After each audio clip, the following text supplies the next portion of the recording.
이 시간 하나님께서 주시는 말씀은 신약성경 사도행전 11장 19절에서 30절까지의 말씀입니다. 그때의 스데반의 일로 일어난 환란으로 말미암아 흩어진 자들이 베니게와 구브로와 안디오까지 이르러 유대인에게만 말씀을 전하는데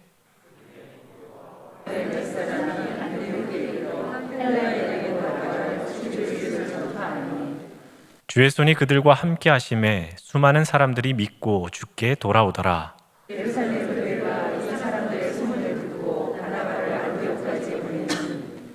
그가 이르러 하나님의 은혜를 보고 기뻐하여 모든 사람에게 굳건한 마음으로 주와 함께 머물러 있으라 권하니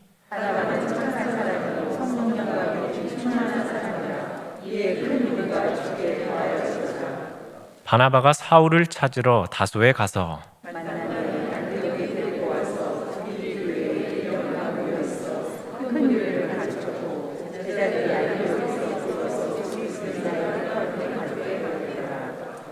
그때의 선지자들이 예루살렘에서 안디옥에 이르니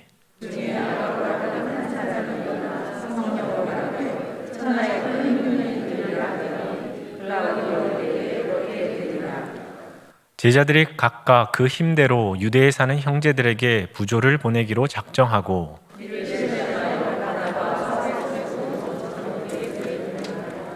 아멘.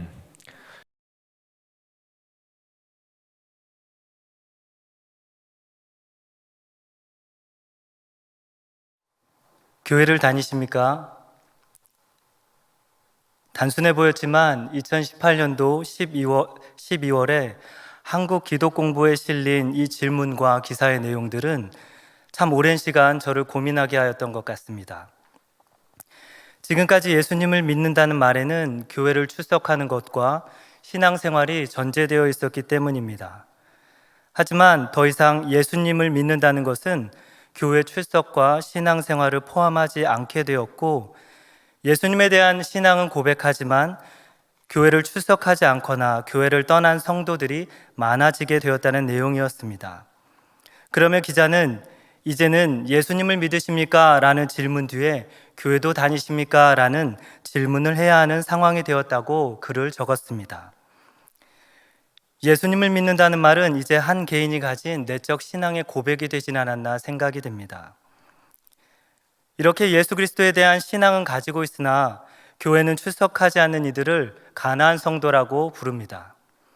탈교회 현상으로 교회를 떠나 그리스도인이라는 인식만을 가진 채 홀로 신앙생활을 하는 사람들을 말합니다. 그렇다면 이들이 왜 교회를 떠나게 되었을까 우리는 질문해 보아야 할 것입니다. 가나안 성도에 대한 설문과 결과를 통해 가나안 성도의 문제를 다룬 교회 안 나가는 그리스도인이란 책을 읽을 기회가 있었습니다. 가나안 성도에 대한 교회를 떠나는 이유, 기간, 목회자에 대해서, 향후 출석에 대해서, 그리고 어떤 교회를 이상적으로 생각하는지 이렇게 5가지 형태의 질문을 던지며 가나안 성도의 문제를 파악하고 대안을 제시하는 책이었습니다. 교회를 떠난 기간을 묻는 질문에 대해 응답자의 절반 이상이 5년 이내에 교회를 떠난다고 답했습니다. 교회를 떠난 사람들의 평균 기간은 7년하고 7개월이었습니다. 떠나는 이유에 대한 질문의 응답자 31%는 교회 출석에 대한 이유를 느끼지 못해서, 개인적인 이유 때문에, 자유로운 신앙생활과 목회자, 교인에 대한 불만 때문이라고 그 이유를 적었습니다. 세 번째 질문으로 목회자와의 관계, 불만에 대해서 물었습니다. 권위주의적 태도, 정치적 입장, 세속화된 욕심과 언행의 불이치 등이 그 이유라고 말했습니다. 향후 교회를 출석할 것인지에 대해서는 52.5%가 다시 교회에 나가고 싶다고 했지만 참 안타까운 것은 그중 29.5%는 결코 교회에 나가지 않겠다고 답했다는 것입니다. 마지막으로 다시 출석하고 싶은 교회에 대해서 묻자 45%가 목회자의 신앙과 생활이 바른 교회라고 응답했다고 말합니다. 위 책에서 제시한 설문의 결과는 성도들이 교회를 떠나는 현실을 알게 한다는 점에서, 그리고 대처할 방안을 제시한다는 점에서 의미가 있어 보입니다. 하지만 위 결과의 방향대로 성도들에게 개인적인 시간을 고려해서 목양을 하거나 경건의 훈련으로 존경하고 따를 목회자가 된다면 과연 가나안 성도의 문제는 해결될 것인가 의구심이 듭니다.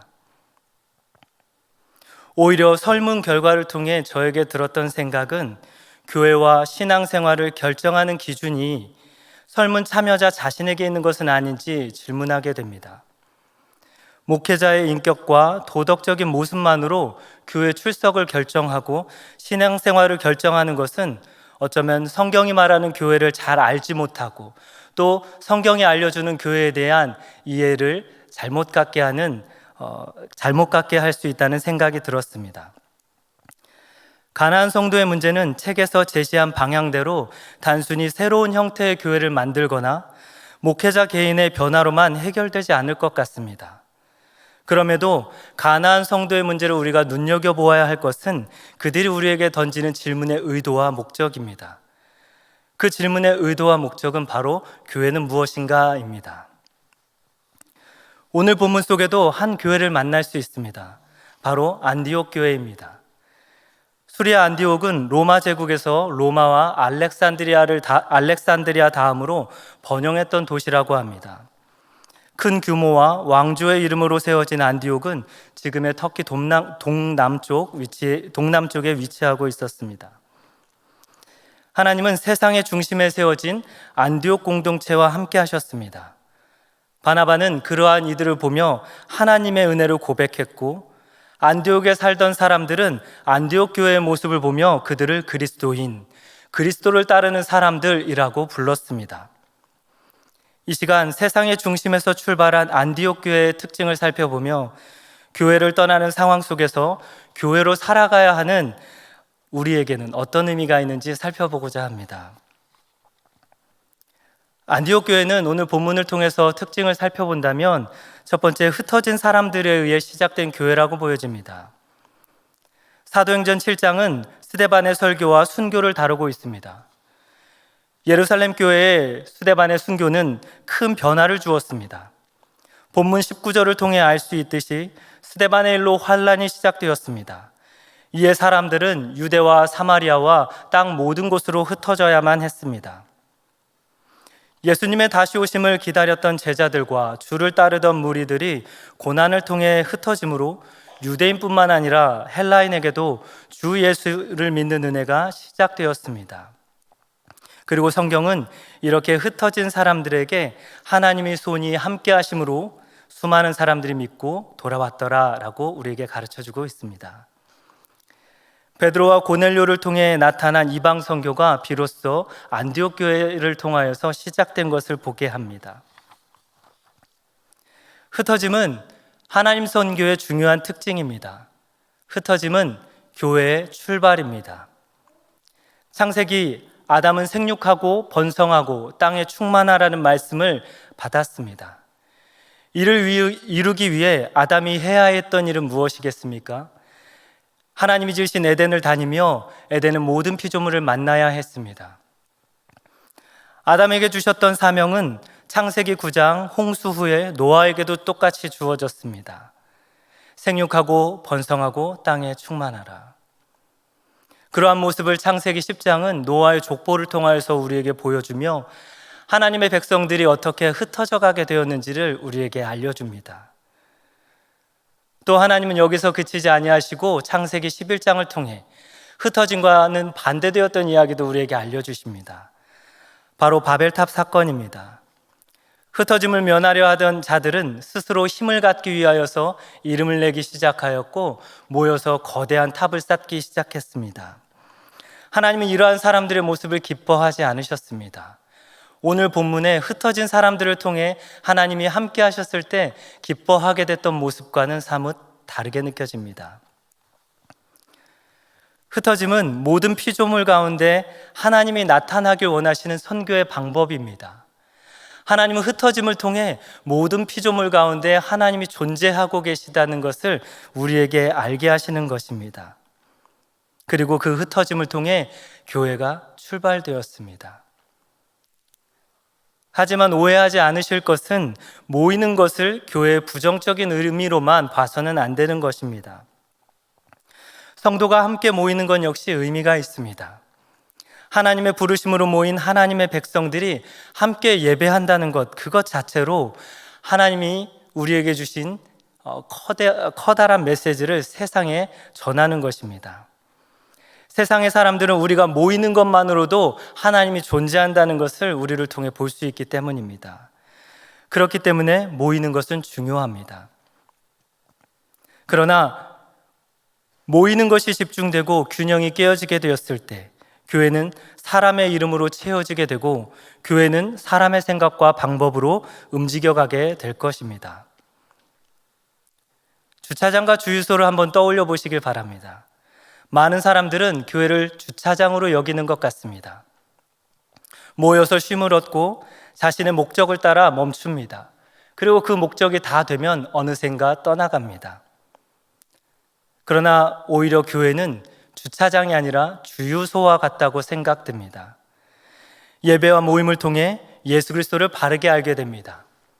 성령의 충만함을 얻어 흩어지게 됩니다. 흩어져 세상 사람들 가운데 우리의 삶과 우리의 언어와 우리의 증언을 통해 하나님이 존재하신다는 것을 알릴 수 있게 되는 것입니다. 그렇기 때문에 교회는 주차장이 아니라 주유소와 같아야 된다고 생각합니다. 오늘 사는 우리의 모습은 어떠합니까? 우리는 교회에 다니고 있습니다. 그런데 우리가 다니는 이 교회는 주차장입니까? 주유소입니까? 참된 교회의 출발이 모이는 것에만 있지 않고 흩어지는 것에 있다는 것을 기억할 때 하나님은 그 흩어진 자들과 함께 하시고 그 흩어진 자를 통하여서 수많은 무리들을 모이게 하신다고 우리에게 말씀해 주고 계십니다. 안디옥 교회가 가진 두 번째 특징은 경계를 넘어선 사람들에 의해 세워졌다는 것입니다. 베드로는 이방인 고넬료와 함께 만남을 가졌습니다. 이방인에게 성령이 임했다는 것을 베드로는 보게 되었고 그 보게 된 사실을 예루살렘에 가서 많은 제자들과 함께 나누게 되었습니다. 하지만 사도행전 11장 1절 2절에서 기록된 것과 같이 유대에 있는 사도들과 형제들은 이방인들도 하나님의 말씀을 받았다 함을 듣게 되었음에도 베드로가 예루살렘에서 왔을 때 할례자들은 그가 이방인과 함께 식사를 나눈 것에 대해 문제 삼을 뿐 이방인이 성령을 받고 회개하게 되었다는 사실에는 크게 관심을 갖지 않았던 것 같습니다. 이는 그리스도를 믿는 공동체가 가진 신앙적 가치관이 여전히 유대 땅에만 머물러 있고 유대인에게만 머물러 있다는 것을 보게 합니다. 그러나 스데반의 순교 후 흩어진 자들은 예루살렘을 넘어 베니게와 구브로 안디옥에게까지 이르게 되었습니다. 지리적 경계가 뛰어넘게 된 것이지요. 또한 유대인들에게만 전해졌던 하나님의 말씀이 이제는 헬라인에게도 전해지게 되었습니다. 민족과 인종에 대한 경계가 뛰어넘게 된 것입니다. 예루살렘 교회는 안디옥에 대한 소문을 듣고 바나바를 파송했습니다. 이는 예루살렘 교회가 기존에 가졌던 신앙의 경계를 넘게 되는 행동입니다. 왜냐하면 예루살렘 교회의 중심으로 예루살렘에 있는 유대인과 제자들을 중심으로 신앙생활을 하고 교회를 형성해 왔기 때문입니다. 그렇기 때문에 이방인에게 바나바를 보낸다는 것은 하나님이 이방 땅에 구원을 주셨다는 사실을 인정하는 그 경계를 넘지 않고서는 할 수 없는 행동이라고 보여집니다. 하나님은 이렇게 경계를 넘은 흩어진 자들과 함께 하셨습니다. 그리고 그들을 통해 수많은 사람들을 돌아오게 하시고 주님을 믿게 하셨습니다. 오늘을 사는 우리의 모습은 어떻습니까? 혹시 우리의 기준대로, 우리의 형편대로 우리와 동일한 조건을 가진 사람들과 만남을 갖고 있고 그 조건과 다르다면 거리를 두며 그 사람과는 대화하지 않는 이런 경계를 넘지 못하는 신앙생활에 멈춰있지는 않습니까? 하나님을 사랑하는 여러분이 우리가 가진 기준과 우리가 살아왔던 삶의 모든 바운더리를 뛰어넘어서 하나님이 구원을 원하시는 사람들에게 다가가기를 원하십니다. 길가에 쓰러져 있는 사람을 향하여서 손을 내밀 수 있는가? 길가에 지나가는 사람을 위해 마음속으로 평안을 바라고 기도할 수 있는가? 하나님은 그들에게도 나타나길 원하시고 그들에게도 전해지길 원하십니다. 안디옥 교회의 세 번째 특징은 스스로가 인정한 교회가 아니라 세상 사람들이 인정한 교회라는 사실입니다. 예루살렘의 교회의 파송으로 안디옥에 도착한 바나바는 하나님의 은혜를 경험하고 기뻐했습니다. 이들에게 박해와 환난을 준비하고 주 안에 굳게 서 있기를 권면했습니다. 그리고 다소에 있던 사울을 데려와서 1년간 안디옥에서 무리들과 함께하고 그들을 가르쳤습니다. 이를 본 안디옥의 많은 사람들이 안디옥에 모인 그리스도의 사람들을 보면서 그리스도인, 그리스도를 따르는 무리들이라고 불렀습니다. 이름과 별명에는 차이가 있습니다. 제 이름은 구용혜입니다. 이 이름은 누가 지어진 것이 아닙니다. 이름은 다른 사람과 제가 구분되기 위해 스스로 정한 것이며 스스로 부르는 것입니다. 하지만 별명은 다른 이들과 구별되는 특징을 통해 상대방이 나를 불러주는 것입니다. 제 별명은 구랭이였습니다. 구씨이기 때문이죠. 제 별명은 깜씨였습니다. 까맸기 때문입니다. 여러분의 별명과 이름은 또 어떻습니까? 안디옥 교회에 모인 성도들이 그리스도인이라 불려지게 되었다는 것은 스스로 정한 이름이 아니었습니다.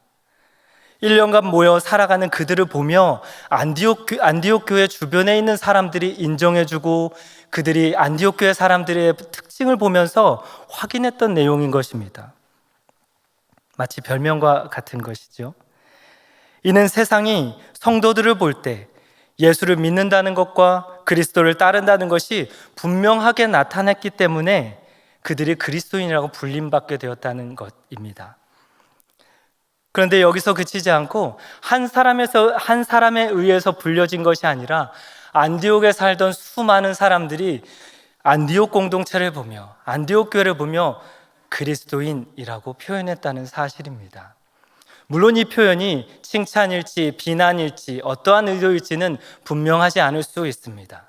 대개는 이것이 비난에 가깝다고 말합니다. 그럼에도 불구하고 이 비난이 우리에게 의미 있는 것은 안디옥 교회의 사람들이 보여준 특징이 그리스도를 닮았고 그리스도를 따랐다는 사실, 그것입니다. 드라마의 한 장면을 보고 마음이 불편했던 적이 있습니다. 결혼했던 한 남자가 거짓말을 하고 연애를 했습니다. 이로 인해 고소를 당하고 교도소에 가게 됐습니다. 아들의 문제를 해결하기 위해 나선 엄마가 직접 여자를 찾아 나섭니다. 여성의 잘못과 여성의 피해를 부각하면서 고소를 취소해달라고 말합니다. 그리고 슬며시 여러분 잘 아시는 것처럼 스토리대로 돈 봉투를 하나 건넵니다. 이 방법도 소용없자 이젠 어떻게 합니까? 자신의 인맥을 다 동원하여서 거짓 기사를 퍼뜨렸습니다. 드라마는 향후 다른 장면을 바꾸며 카페에 앉아있는 여성들을 클로즈업합니다. 이후의 예화를 혹시 오해하지 마십시오. 드라마의 한 이야기니 어떤 것, 직분과 우리 안에 있는 것이 아니라는 것을 오해하지 말아 주십시오. 클로즈업하게 됩니다. 남자의 엄마와 함께 있던 여성들이 대화하는 장면이었습니다. 그들이 이렇게 얘기합니다. 집사님, 권사님, 이제 다음엔 뭘 하시고 다음엔 권사님 되셔야죠. 단순히 교회를 비꼬기 위한 장면일 수 있습니다. 하지만 미디어를 통해 등장하는 교회와 기독교, 목회자, 선교에 대한 이미지들은 단순히 비꼬는 것을 넘어 오늘 우리의 모습을 세상이 보고 부르는 변명은 아닐지 되돌아보게 됩니다.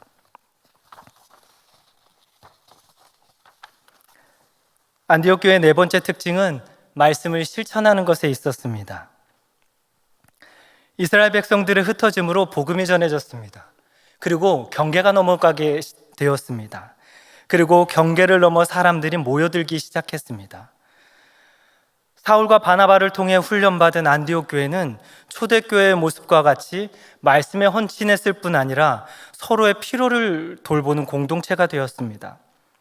글라우디오 때 통치하던 시기 유대 땅에는 아가보의 예언과 같이 극심한 흉년이 찾아왔다고 합니다. 안디옥 교회는 제자들과 함께 힘이 닿는 대로 부조를 내기로 작정했고 바나바와 사울을 통해 그 부조를 전달하게 되었습니다.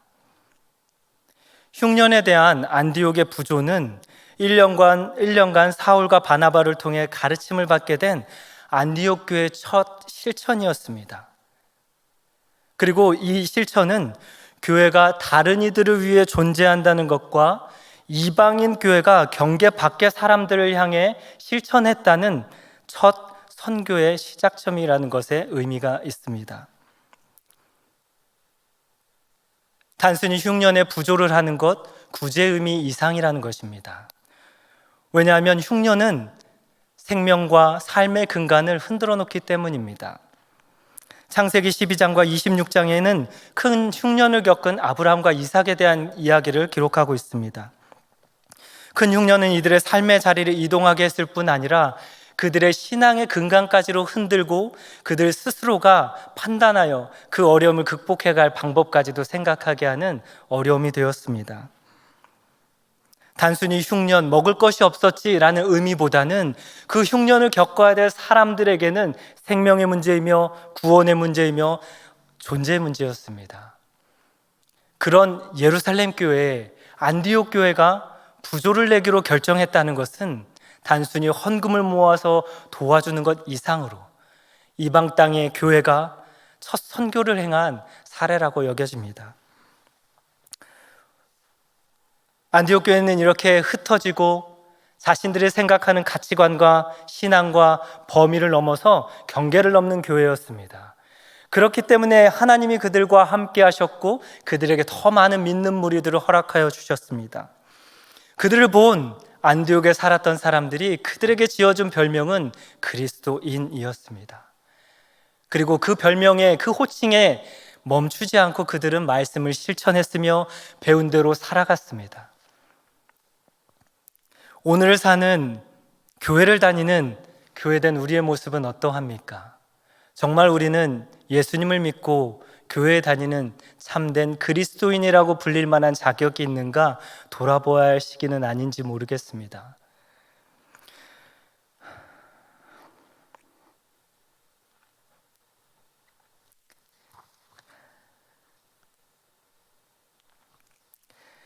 오늘 말씀을 준비하며 죄송합니다.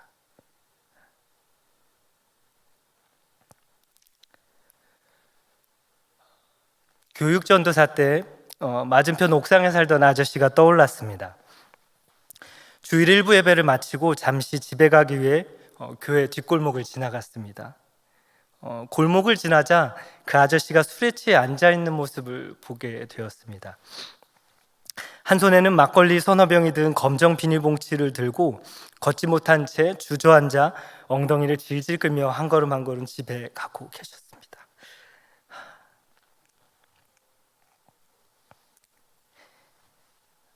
아저씨에게 다가가야 하는 마음이 생각에 찾아왔습니다. 하지만 해야 할 일이 있다는 이유로 모른 척하며 지나갔습니다. 집에 돌아왔지만 골목에서 마주친 아저씨에 대한 생각이 마음에서 쉽게 사라지지 않았습니다. 하나님이 주신 마음임을 인정하고 아저씨가 집에 잘 들어갈 수 있길 기도했습니다. 다시 나갔을 때도 혹시 계신다면 하나님, 정말 싫은데 계시다면 모셔다 드리겠습니다. 말했습니다. 그렇게 해도 여전히 제 마음은 마주치지 않았으면 하는 마음이 더 컸습니다. 문을 열고 골목을 나섰습니다.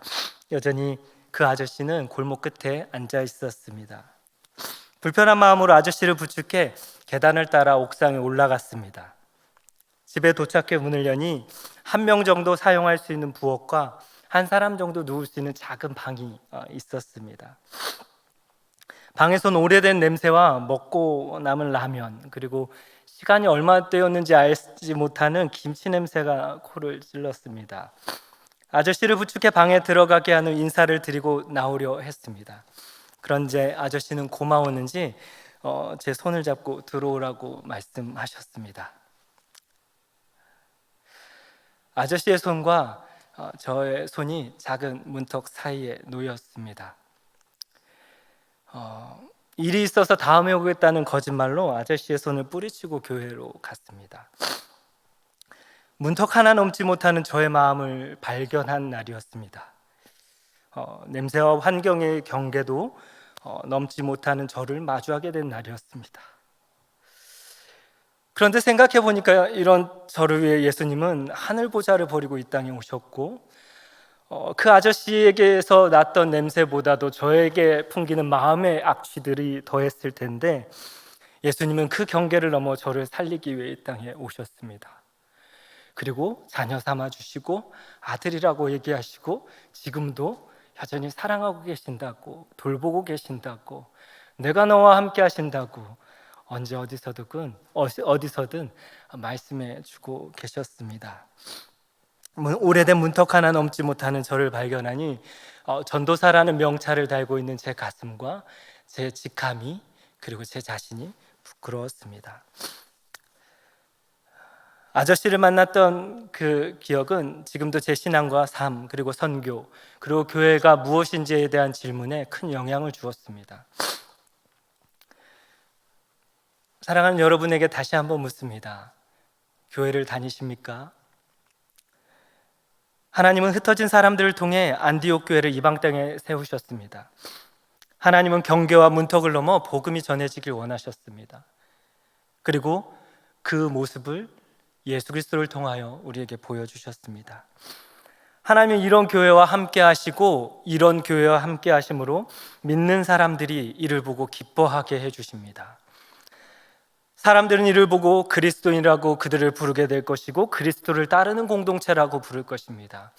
우리 교회가 좋은 교회야, 우리 스스로 말하는 것이 아니라 밖에 있는 사람들이 우리를 보고 저 교회는 정말 예수를 따르는 교회야, 저 사람은 진짜 목사야, 저 사람은 진짜 권사야 라고, 집사야, 성도야 라고 말할 수 있는 그런 공동체. 안디옥 교회는 이런 하나님의 선교와 교회의 출발, 삶의 실천을 분명히 우리에게 보여주고 있습니다. 코로나로 어려운 시기를 살고 있습니다. 많은 청년들이 교회를 떠나고 교회를 다시 가야 하는 것에 질문을 갖고 있습니다.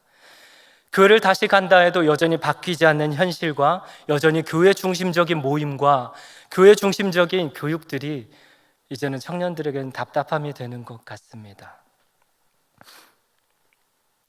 하나님은 오늘 이 시기를 사는 우리에게, 모이는 곳에 힘썼던 우리에게 주셨던 은혜가 있다면 이제는 흩어져 우리가 넘지 못하는 경계의 사람들, 우리가 용납하지 못하는 경계의 사람들을 향하여서 나아가서 손 내밀고 그들에게 예수가 주님이십니다 라고 증언하길 바라십니다. 증언하는 것뿐만 아니라 삶으로 그것을 실천하고 살아갈 때 그들이 우리를 보며 정말 하나님은 살아계시는구나, 그래 정말 하나님은 진짜구나, 적어도 세상의 수많은 종교들 중에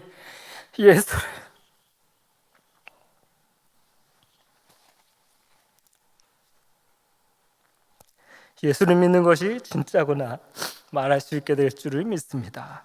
한 주간 사랑하는 영흥교회 성도님들도 흩어진 자리에서 각자의 문턱을 넘어 신앙을 실천하고, 혹시 우리 주변에 넘어야 될 경계가 누구인지, 그 대상은 누구인지 생각하며 예수를 증언하고 그리스도를 따르는 공동체가 되기를 소망합니다. 기도하겠습니다. 하나님 감사합니다. 부족한 자의 입술로 하나님의 생각을 나눕니다. 말했다고 해서 제가 다 지키며 살아간다고 생각하지 않게 해주시고, 우리가 알고 있다고 하나님을 진짜 사랑한다고 착각하지 않도록 도와주시옵소서. 하나님, 부족한 저희를 구원해 주시니 감사합니다. 그 은혜를 평생 기억하게 하여 주시고, 저 높고 높은 하늘 보좌를 버리고 나를 위해 이 땅에 오신, 그 냄새나는 문턱을 넘어오신 예수 그리스도, 그분 한 분만을 따르고 사랑하며 살아갈 수 있는 우리가 되게 하여 주시옵소서. 그리고 우리의 주변에 있는 사람들을 돌보고 그들에게 예수를 믿는 기쁨을 나누게 하여 주시옵소서. 예수님의 이름으로 기도합니다. 아멘.